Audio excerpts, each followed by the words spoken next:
রহমান আরশের উপরে উঠেছেন।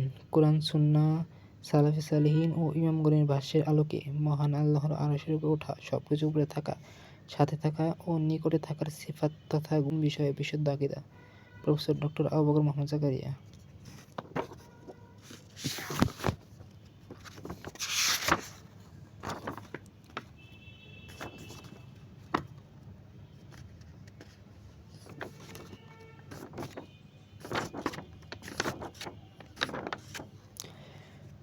প্রকাশকের কথা। সর্বান্তকরণ প্রশংসা ঘোষণা করছে সেই মহান সত্তার, যিনি দ্বীন ইসলামের দৌলত দিয়ে আমাদের সামনে চিরস্থায়ী মুক্তির পথ উন্মোচন করেছেন,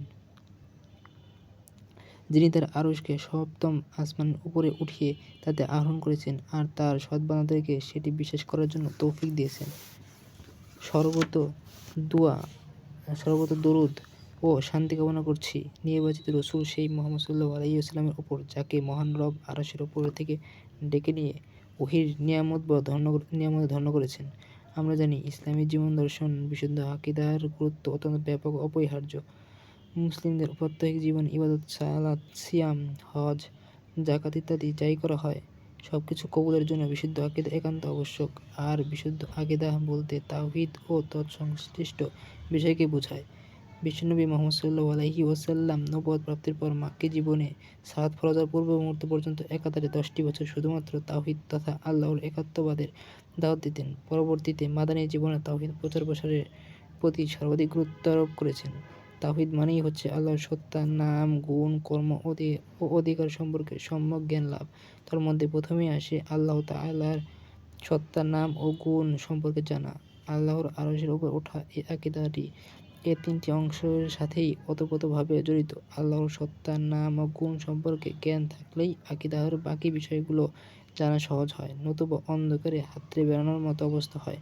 প্রকাশিতব্য এই গ্রন্থ রহমান আরশের উপর উঠেছেন, এতে বাংলাদেশের অন্যতম ইসলামিক স্কলার, দেশ বরেণ্য আলেম, সহস্রাধিক গ্রন্থের রচয়িতা ও সম্পাদক প্রফেসর ডক্টর আবু বকর মোহাম্মদ জাকারিয়া হাফিজাহুল্লাহ আল্লাহর আরশের উপর ওঠা এই আকীদাটি হাজারো গ্রন্থ থেকে মুক্ততুল্য তথ্যাবলী দিয়ে অলংকৃত করে সাধারণ পাঠকের জন্য বিশদভাবে তুলে ধরেছেন। কাব্যের ভাষায় বলতে গেলে এ যেন শব্দের পরতে পরতে তথ্যের সমাহার, যা পাঠে কেটে যাবে অজানায় হাতড়ে বেড়ানো আঁধার। আমরা গ্রন্থটি প্রকাশ করার সুযোগ পেয়ে অত্যন্ত খুশি।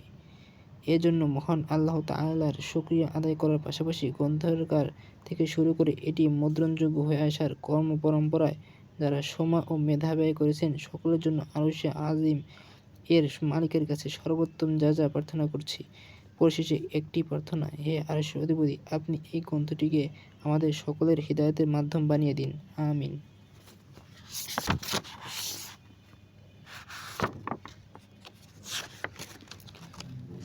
চতুর্থ সংস্করণ, জানুয়ারি 2026। ভূমিকা। আল্লাহর প্রশংসা করছে, যিনি তার আরশকে সপ্তম আসমানের উপর উঠিয়েছেন, তার সৎ বান্দাদেরকে অন্তরকে সেটা বিশ্বাস করার জন্য উপযোগী করে দিয়েছেন। আমি সাক্ষ্য দিচ্ছি যে তিনি ব্যতীত আর কোনো সত্য ইলাহ নেই। তিনি তার আরশের উপর উঠেছেন এবং সেখানেই আছেন। আমি আরও সাক্ষ্য দিচ্ছি যে মুহাম্মদ সাল্লাল্লাহু আলাইহি ওয়াসাল্লাম তার রাসূল। আরশের উপর থেকে তিনি তার নবীকে ডেকে নিয়েছেন এবং তার কাছে সেখান থেকে ওহী প্রেরণ করেছেন। আল্লাহ তাআলা আমাদেরকে সেসব বড় বড় নিয়ামত প্রদান করেছেন। তার মধ্যে অন্যতম হচ্ছে তিনি আমাদের জন্য তার দ্বীনকে পূর্ণ করে দিয়েছেন, আকীদাকে স্পষ্ট করে দিয়েছেন এবং শরিয়াতকে প্রতিষ্ঠিত করেছেন। দ্বীনের মধ্যে যা কিছু প্রয়োজন আমাদের হবে সেসবই তিনি নিজে বর্ণনা করেছেন, রাসূলের জবানিতে ব্যাখ্যা করে জানিয়েছেন। কোনো সন্দেহ নেই যে সবচেয়ে বড় ও মর্যাদাপূর্ণ জ্ঞান হচ্ছে আকীদা বিষয়ক জ্ঞান। আর আকীদা বিষয়ক জ্ঞান বলতে সে জ্ঞানকে বোঝায় যা আল্লাহ তাআলার সাথে সম্পৃক্ত। আল্লাহ তাআলা বিষয়ক জ্ঞান বলতে সে জ্ঞানকে বোঝায় যা আল্লাহ তাআলার সাথে সম্পৃক্ত। আল্লাহ তাআলা সংক্রান্ত জ্ঞানই হচ্ছে তাওহীদের জ্ঞান। তাওহীদ মানেই হচ্ছে আল্লাহর সত্তা, নাম, গুণ, কর্ম ও অধিকার সম্পর্কে সম্যক জ্ঞান লাভ। তার মধ্যে প্রথমেই আসে আল্লাহ তাআলার সত্তা, নাম ও গুণ সম্পর্কে জানা। আল্লাহর আরশের উপর ওঠা এই আকীদাটি এ তিনটি অংশের সাথেই ওতপ্রোতভাবে জড়িত। আল্লাহর সত্তা, নাম ও গুণ সম্পর্কে জ্ঞান থাকলে আকীদার বাকি বিষয়গুলো জানা সহজ হয়, নতুবা অন্ধকারে হাতে বেড়ানোর মতো অবস্থা হয়। এখানে কয়েক মিনিট সত্য কথা আমাদের জানা থাকতে হবে। 1. সহিহ আকীদার বিষয়টি কোরআন সুন্নায় বিস্তারিত এসেছে। আকীদার কোন বিষয়, বিশেষ করে আল্লাহ তাআলার সত্তা, নাম ও গুণ এমন নয় যা কোরআন ও সুন্নায় বর্ণিত হয়নি। সহিহ আকীদার বিষয়গুলো রাসূলুল্লাহ সাল্লাল্লাহু আলাইহি ওয়াসাল্লাম বিস্তারিত বর্ণনা করেছেন। তিনি আমাদেরকে সাধারণ ফিকহি জিনিস বিস্তারিত বলেছেন। আর আকীদার মৌলিক আল্লাহ তাআলার নাম ও গুণের বিষয়টি বলেননি, এমনটি হতে পারে না। বরং তিনি আকীদার বিষয়গুলো বর্ণনার জন্য জীবনে বেশিরভাগ সময় ব্যয় করেছেন। একটি উদাহরণ দিতে পারি কিভাবে রাসূলুল্লাহ সাল্লাল্লাহু আলাইহি ওয়াসাল্লাম ঈমান ও তাওহীদের মাপকাঠি হিসেবে আল্লাহ তাআলার উপরের দিকে থাকাকে নির্ধারণ করেছেন। যেখানে দাসীর ঈমান পরীক্ষা করেছেন আসমানের উপরে আরশের থাকার বিষয়টি তার কাছ থাকার মাধ্যমে। ইমাম দাহাবী বলেন, দাসীকে মুক্ত করা হাদীসটি থেকে দুটি জিনিস জানা যায়। ১. মুসলিমের জন্য এটা প্রশ্ন করা শরীয়তসম্মত আল্লাহ কোথায়। ২. যাকে প্রশ্ন করা হয়েছে তার জন্য উত্তর দেওয়া বৈধ যে আসমানের উপরে। টিকা দাহাবী আল উলুম পৃষ্ঠা ২৮।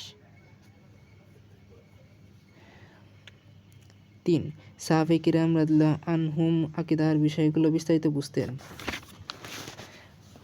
তারা আল্লাহর নাম ও গুণকে ভালোভাবেই জানতেন। সেজন্য আমরা দেখতে পাই যে রাসূলুল্লাহ সাল্লাল্লাহু আলাইহি ওয়াসাল্লাম তাদেরকে জানিয়েছেন সিফাতকে ভালোবাসা আল্লাহ তাআলার ভালোবাসা পাওয়ার মাধ্যম ও জান্নাতে যাওয়ার কারণ।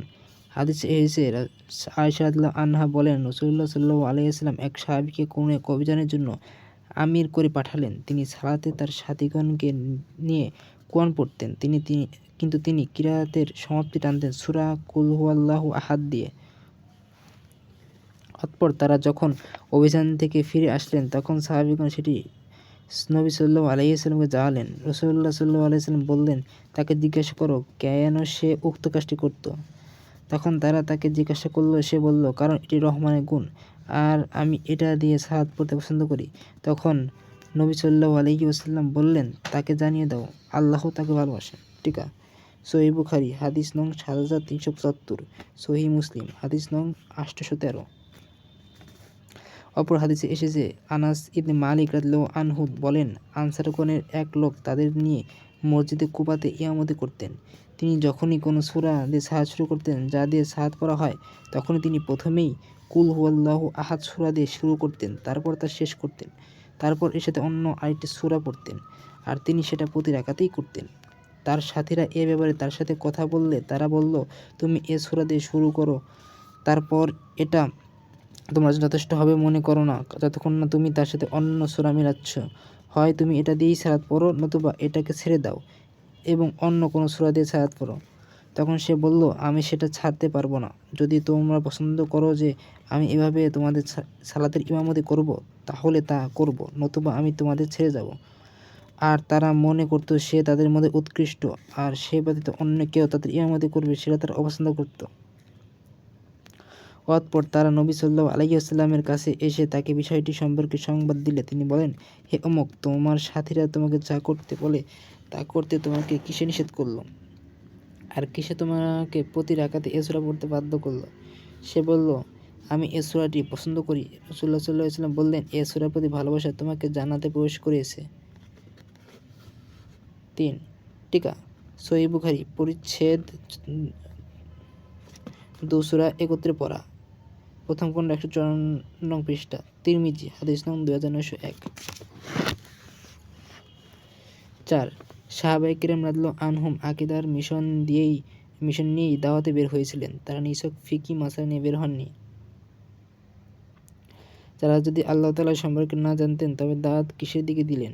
তারা যেখানেই গিয়েছেন সেখানেই সবকিছুর আগে আকীদার দাওয়াত দিয়েছেন, কারণ রাসূলুল্লাহ সাল্লাল্লাহু আলাইহি ওয়াসাল্লাম তাদেরকে এই নির্দেশই দিয়েছেন। মুআদ ইবনে জাবাল রাদিয়াল্লাহু আনহু ইয়ামেনে পাঠানোর সময় যা নির্দেশ দিয়েছিলেন তা এর উপর প্রমাণবহ। ৫. সাহাবায়ে কিরাম রাদিয়াল্লাহু আনহুম দর্শনতত্ত্ব জানতেন না, কিন্তু তারা তাওহীদ জানতেন, আকীদা জানতেন। আল্লাহর জন্য কী সাব্যস্ত করা যাবে আর কী সাব্যস্ত করা যাবে না তা তারা ভালো করেই জানতেন, আর তারা তা বলেও গেছেন। তারা কেউই কঠিন দর্শনতত্ত্ব নিয়ে আলোচনা করতেন না। তারা কুরআন ও সুন্নাহ থেকেই তাদের যাবতীয় আকীদা গ্রহণ করেছেন এবং সে অনুযায়ী দাওয়াত দিয়েছেন। কুরআন ও সুন্নাহর ভাষ্যসমূহ থেকে হিদায়াত নেয়ার ব্যাপারে তাদের মধ্যে কোনো সমস্যা হতো না। হলেও তারা রাসূলুল্লাহ সাল্লাল্লাহু আলাইহি ওয়াসাল্লামকে জিজ্ঞাসা করতেন, তারপর তাদের মধ্যকার বিজ্ঞজন থেকে জেনে নিতেন। সে বিজ্ঞজনেরা জগতের সকল মুসলিমের মাথার উপর শিক্ষক হিসেবে ছিলেন, আছেন ও থাকবেন। যতক্ষণ ফিতনা প্রকাশিত না হতো ততক্ষণ সাহাবায়ে কিরাম তা নিয়ে আলোচনা করতেন না। বিস্তারিত আলোচনা না করার অর্থ কখনো না জানা নয়। তাদের কাছে এগুলো এত স্পষ্ট ছিল যেমন দিন স্পষ্ট থাকে রাত থেকে। কিন্তু যখনই বিভ্রান্ত দেখা গেছে তখনই তারা এ বিষয়ে সতর্ক করেছেন, বিস্তারিত আলোচনা করেছেন। সর্বপ্রথম আকীদাগত ফিতনা ছিল তাকদীর সম্পর্কে। সাহাবায়ে কিরাম এ বিষয়ে আলোচনা করতে সামান্য কমতি করেননি। টিকা ইমাম আউজাইতা বলেছেন, লালাকাই শাহরু উসুলি ইতিকাদি আহলি সুন্নাতি ওয়াল জামা 1398 নং আথার, ইবনে বাত্তা আল ইবানা 2য় খণ্ড 414 পৃষ্ঠা। টিকা শেষ। এখন কেউ যদি বলে যে রাসূলুল্লাহ সাল্লাল্লাহু আলাইহি ওয়াসাল্লাম তাকদীরের মাসালা বলে জানেননি কিংবা সাহাবায়ে কেরাম তাকদীরের বুঝতেন না, তাহলে তার অবশ্য উম্মতের সর্বোত্তম ব্যক্তিদেরকে মূর্খ সাব্যস্ত করলেন। বস্তু তারা আকীদা যথাযথভাবে বুঝেছেন, সবাই আকীদাতে একমত ছিলেন। অতঃপর যখন আকীদার ভিন্ন কিছু প্রকাশ পেয়েছে তখনই তারা সেটার বিরুদ্ধে নিজের সর্বশক্তি নিয়োগ করেছেন। তেমনিভাবে তাবেঈগণের যুগ পর্যন্ত আল্লাহ তাআলার নাম ও গুণের ব্যাপারে আকীদা তার সঠিক পথেই চলছিল। ইতিমধ্যে যায়েদ ইবনে দিরহাম ও তার ছাত্র জাহম ইবনে সফওয়ান আল্লাহ তাআলার নাম ও গুণের ব্যাপারে তাদের ভ্রান্ত আকীদা বিশ্বাস প্রচার করে থাকেন। টিকা ইবনে তাইমিয়া মাজমু ফাতোয়া 5ম খণ্ড 20 পৃষ্ঠা। টিকা শেষ। তখনই উম্মতের কাণ্ডারি তাবী ও তাবেঈগণ তাদের সর্বশক্তি দিয়ে তা প্রতিহত করতে সচেষ্ট হয়। তাদের বিরুদ্ধে উম্মতের সচেতন সবাই তখন কঠোরভাবে পর্বতসম বাধা হয়ে দাঁড়ান। তারা যেসব ভুল আকীদা প্রচার প্রসারে লিপ্ত ছিল তারা সেগুলো রদ করতে থাকেন। 6 বস্তুত তাবেঈগণ সাহাবীগণের পদাঙ্কে চলে দুনিয়া থেকে চলে গেছেন। আকীদা বিষয়ে তারা তাদের বক্তব্য বলে গেছেন। তারা বারবার জাহমিয়া আকীদা ও তাদের পরবর্তী মু'তাজিলাদের আকীদার বিরোধিতায় গ্রন্থ রচনা করেছেন, উম্মতকে সাবধান করে গেছেন। তারপর দেখা যায় জাহমিয়া ও মু'তাজিলাদের অনুসারীরা ভিন্ন মত ও পথে উম্মতের বিশুদ্ধ আকীদা বিশ্বাসে সমস্যা তৈরি করে। তারা কুরআন ও হাদিসের জায়গায় কখনো বিবেকের যুক্তিকে, আবার কখনো তথাকথিত দর্শনশাস্ত্রের নতুন মোড়কে মুসলিমদের মাঝে উপস্থাপন করে। তখন উম্মতের আলেমগণ, সহিহ আকীদার ধারক বাহকগণ গ্রন্থ রচনা করে লোকদেরকে তা থেকে সাবধান করে। 7 এরপর আসে তাবেঈগণ। তাদের সময় বাতিলের জয়জয়কার শুরু হয়ে যায়। তখন ছিল হেদায়েতের ইমামগণের যুগ। ফিকহের ইমাম প্রত্যেকেই তাদের ভূমিকা সেখানে রাখেন, তবে সবচেয়ে বেশি কার্যকর ভূমিকা রাখেন হাদিসের ইমামগণ। তারা এ বিষয়ে এতই সাবধান থাকেন যে আকীদা বিশ্বাসে ত্রুটি আছে এমন কারো কাছ থেকে তারা হাদিস গ্রহণ করতেন না। তারা তখন হাদিসের গ্রন্থ বা তার বাইরে সুন্নাহ, তাওহীদ, আকীদা, ঈমান ইত্যাদি বিভিন্ন নামে সহিহ আকীদা তুলে ধরেন। এখন কেউ যদি বলে যে সাহাবী ও তাবেঈগণ এসব আকীদা জানতেন না, তাহলে অবশ্যই তিনি উম্মতের প্রথম সারির জ্ঞানীদের মূর্খ মনে করেছেন। এর জন্য তিনি নিজেই দায়ী। সোনালী মানুষগুলোর চেষ্টা প্রচেষ্টার মূল্যায়ন সামান্য কম হবে না। 8 পরবর্তীকালে আলেম, মুহাদ্দিস, মুফাসসির সর্বদা মানুষদেরকে সহিহ আকীদার দিকে আহ্বান জানিয়েছেন। তারা সালফে সালিহিনের আকীদা তুলে ধরার পাশাপাশি ভ্রান্ত আকীদার উৎস সম্পর্কেও সাবধান করেছেন। কিন্তু এ সময় সবচেয়ে বড় সমস্যা হয় উম্মতের মধ্যে কালাম শাস্ত্র নামে একটি বিভ্রান্ত মানহাজের ব্যাপক বিস্তৃতি। যারা জাহমিয়া, মু'তাজিলাদের রেখে যাওয়া আকীদা বিশ্বাসের নীতির ওপর তাদের প্রাসাদ নির্মাণ করে, আকীদার ক্ষেত্রে কুরআন ও সুন্নাহর কথা বাদ দিয়ে বিবেকের যুক্তিকে শ্রদ্ধাশুদ্ধ বিচারের ভার প্রদান করে। ফলে তারা আল্লাহর নাম, গুণ ও কর্মের ক্ষেত্রে যাবতীয় সমস্যা তৈরি করে রেখে যায়। তাই পরবর্তীতে আশআরী ও মাতুরিদী মতবাদের অনুসারী নামে খ্যাত হয়।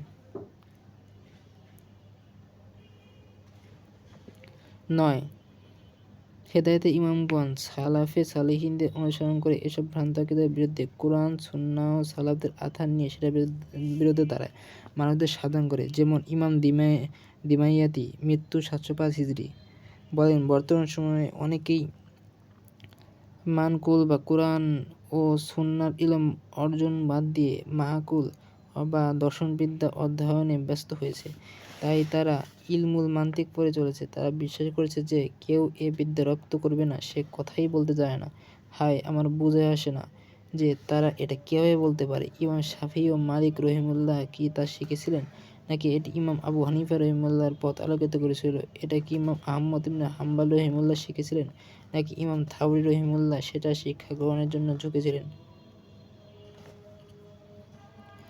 তারা তো কেউই এ পথে চলেনি। তুমি কি মনে করেছো যে তাদের তীক্ষ্ণতা বুদ্ধিমত্তার সমস্যা ছিল? তারা তো সেটা অর্জন করার জন্য সময় ব্যয় করেননি। কখনোই নয়। তাদের বিবেক, বুদ্ধি, তীক্ষ্ণ ধীশক্তি এসবই তথাকথিত মান্তিক নামক বিদ্যার জেলখানায় আটকে থাকার থেকে অনেক সম্মানিত। সেগুলো বরং আরও বেশি মর্যাদাপূর্ণ যে সেগুলো তথাকথিত মান্তিক বিদ্যার অপছায়ায় ফেলে রাখতে হবে। আল্লাহর শপথ করে বলছি, এ জাতি এমন জিনিসে নিজেদের ডুবিয়ে রেখেছে যা তাদের কোনো উপকারে করবে না। তারা এমন বিষয়ের প্রতি মুখাপেক্ষিতা দেখাচ্ছে যে তাদেরকে কখনো অমুখাপেক্ষী করবে না, বরং তাদেরকে বিপদে ফেলবে ও সমস্যায় নিবেদিত করবে। আর শয়তান তাদেরকে ওয়াদা করেছে ও তাদেরকে দুরাশায় নিক্ষেপ করেছে। এ বিদ্যার জন্য এটাই কি যথেষ্ট নয় যে একক কোনো আলেম সেটার দিকে তাকিয়ে দেখবে, কোনো পরিশ্রম ব্যয় না করে কেবল পড়ে দেখবে, সেটার প্রতি কোনো রকম সাহায্যকারী না হয়ে? কারণ এই ইলমের যে ক্ষতি রয়েছে তার সবচেয়ে কমটি হচ্ছে এই যে তা মানুষকে অর্থহীন কাজে ব্যস্ত রাখে, এমন জিনিসের মুখাপেক্ষী করে দেয় যা থেকে করুণাময় রব্বুল আলামিন তাকে মুখাপেক্ষী করেছেন। অথচ এ লোকগুলো এ বিদ্যাকে করে নিয়েছে স্থায়ী ও প্রশ্নাতীতভাবে মানার বিষয়ে একমাত্র হাতিয়ার।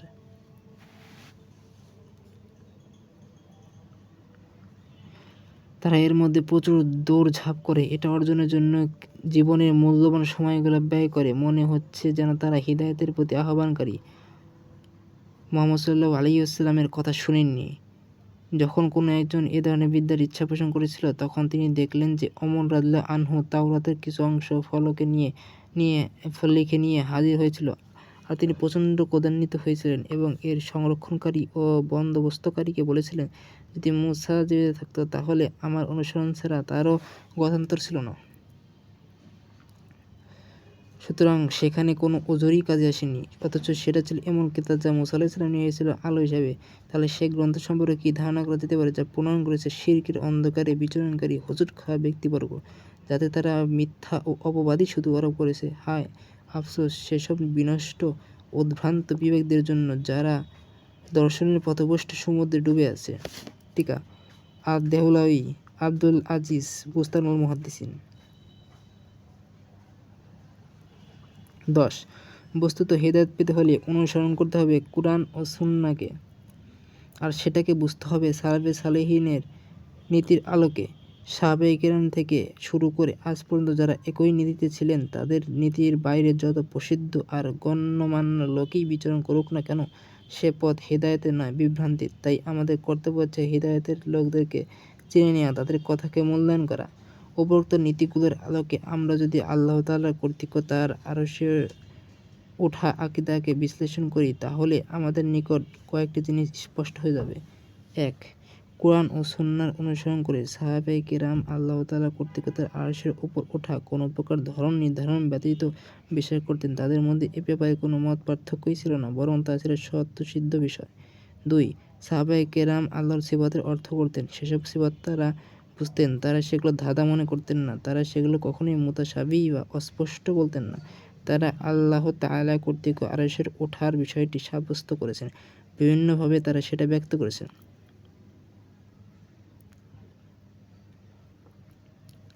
3. তাবেঈগণও আল্লাহ তাআলা আরশের উপর ওঠা ও আরশের উপর থাকার বিষয়টিতে বিশ্বাস করতেন। তাদের মধ্যে থেকে জাহমিয়া সম্প্রদায়ের অনুসারী মুষ্টিমেয় কিছু লোক ব্যতীত কেউ তা নিয়ে ভিন্নমত পোষণ করেছেন প্রমাণিত হয়নি। 4. তাবেঈগণের যুগ থেকে আল্লাহর গুণ অস্বীকার করার প্রবণতা ব্যাপকভাবে পরিলক্ষিত হয়। তখন মু'তাজিলা প্রায় সকল গুণই অস্বীকার করে বসেছিল। সে সময় মুহাদ্দিস, মুফাসসির, ফকিহ আলেমগণের প্রায় সবাই তাদের বিরুদ্ধে কলম ধরেছিল। কিন্তু সংখ্যাগরিষ্ঠ গ্রহণযোগ্য সকল আলেমই আমরা দেখতে পাই যে তারা আল্লাহ তাআলা এর জন্য এই গুণটি সাব্যস্ত করেছেন। 5.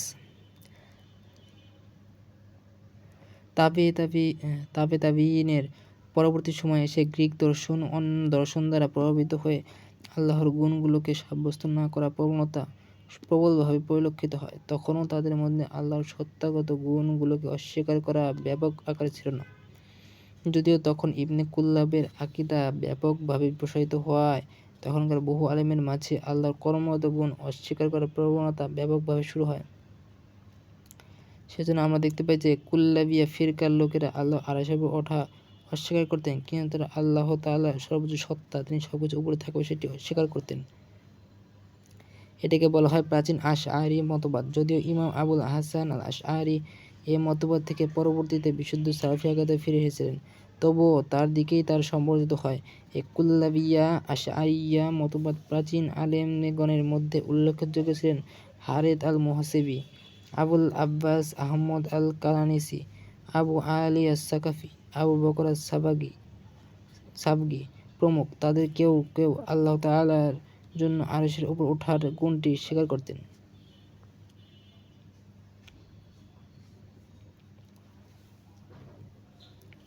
৬.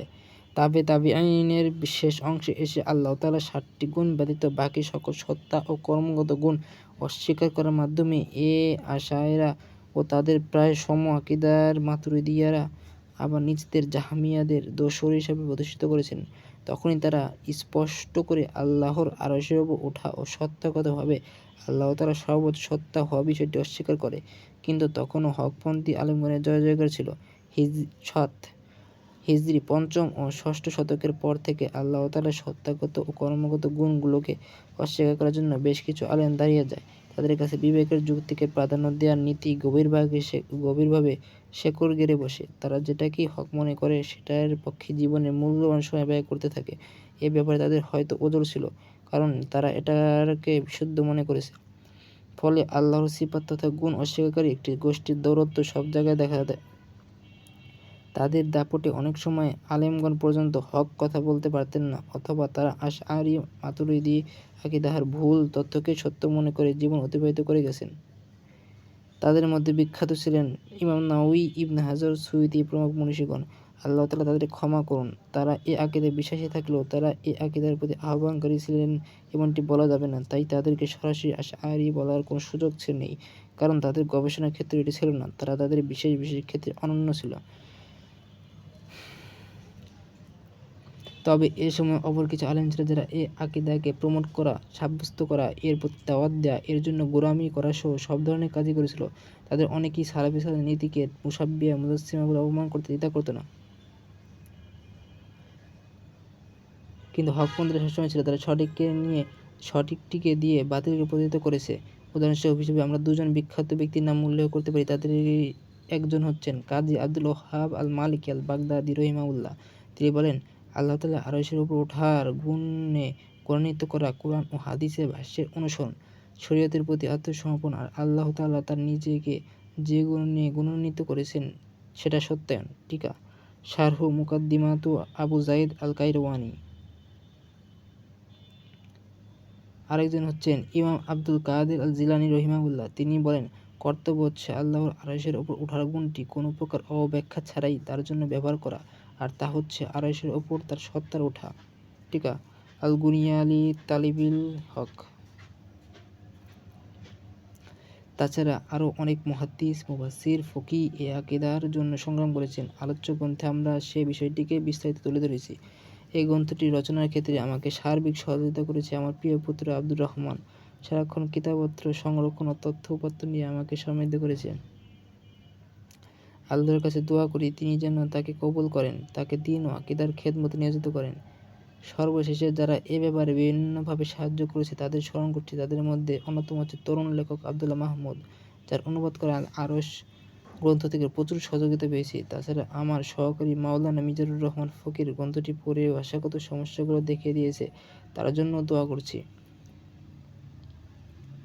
আরও যাকে বিশেষভাবে স্মরণ করতে হয় তিনি হচ্ছেন মুফতি সাইফুল ইসলাম সাহেব, যিনি অক্লান্ত পরিশ্রমের মাধ্যমে প্রযুক্তিগত সাপোর্ট দিয়ে আমাকে করেছেন প্রাণবন্ত, গ্রন্থটি করেছেন সমৃদ্ধ। আল্লাহ তাআলার কাছে তার জন্য উত্তম যাচা আশা করছি। আল্লাহ তাআলার কাছে দোয়া করি তিনি যেন তা কবুল করেন, এটাকে আমাদের সকলের হিদায়াতের মাধ্যম বানিয়ে দেন, আমিন। Professor doctor Abu Bakr Mohammad Zakaria, Madani garden, Uttar Auspara, Tongi, Gazipur, ৯ তারিখ ৮ মার্চ ২০২০।